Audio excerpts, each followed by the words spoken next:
Assalamualaikum warahmatullahi wabarakatuh.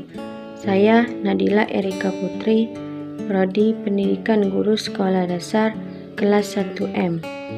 Di sini saya akan menyampaikan materi saya yang berjudul Pendidikan sebagai Ilmu Pengetahuan bersama dosen pengampu Bapak Dosen Hendra Wijaya, Sarjana Pendidikan Islam.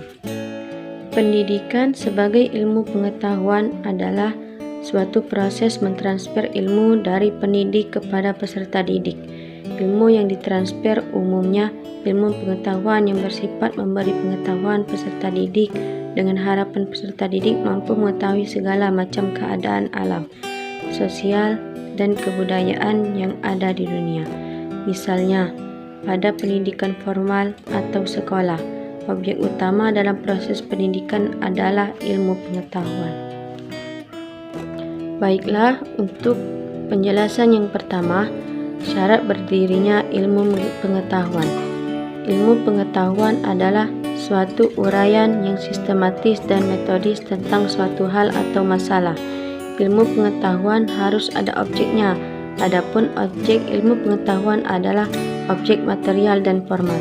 Objek material adalah bahan yang menjadi sasaran suatu ilmu pengetahuan, sedangkan objek formal adalah sudut pembahasan suatu ilmu pengetahuan.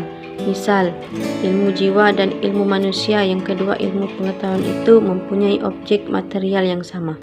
Akan tetapi, objek formalnya berbeda. Ilmu pengetahuan harus sistematis, harus mempunyai dinamika. Ilmu pengetahuan harus tumbuh dan berkembang untuk mempunyai kesempurnaan. Suatu ilmu pengetahuan harus memenuhi 3 persyaratan pokok, di antaranya 1. Suatu ilmu harus mempunyai objek tertentu. 2. Suatu ilmu pengetahuan harus menggunakan metode-metode yang sesuai. 3. Suatu ilmu pengetahuan harus menggunakan sistematika tertentu. Untuk penjelasan yang kedua, ilmu pendidikan sebagai ilmu normatif, teoritis, dan praktis.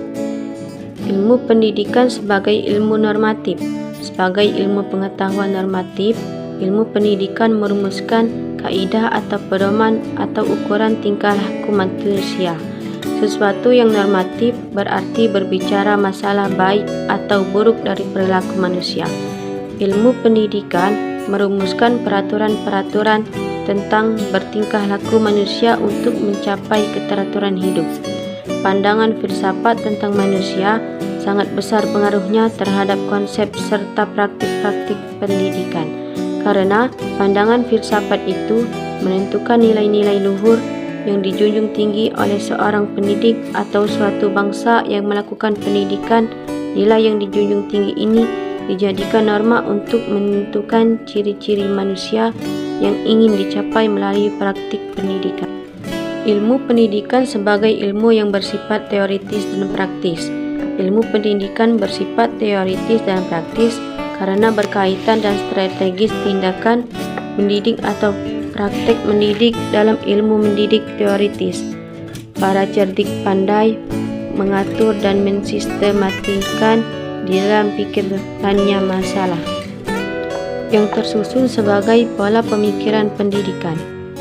Pemikiran teoritis yang disusun dalam satu sistem pendidikan yang biasa disebut ilmu mendidik teoritis, meskipun ilmu mendidik sistematis mendahului ilmu-ilmu mendidik historis.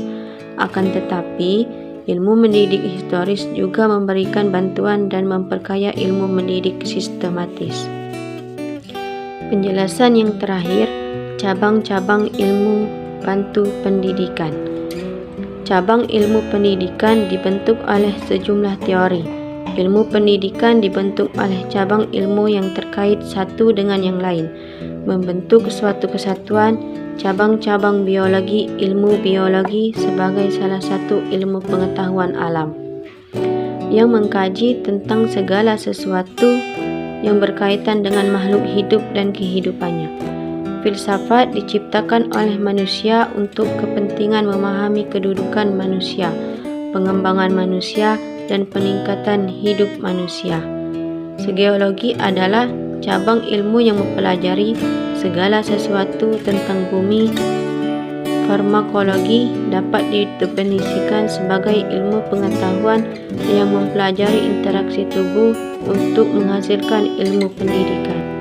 Baiklah, itu saja penjelasan dari saya. Jika ada kata yang salah, saya mohon maaf. Pada Allah saya mohon ampun. Saya akhiri. Wabillahi taufiq wal hidayah. Wassalamualaikum warahmatullahi wabarakatuh.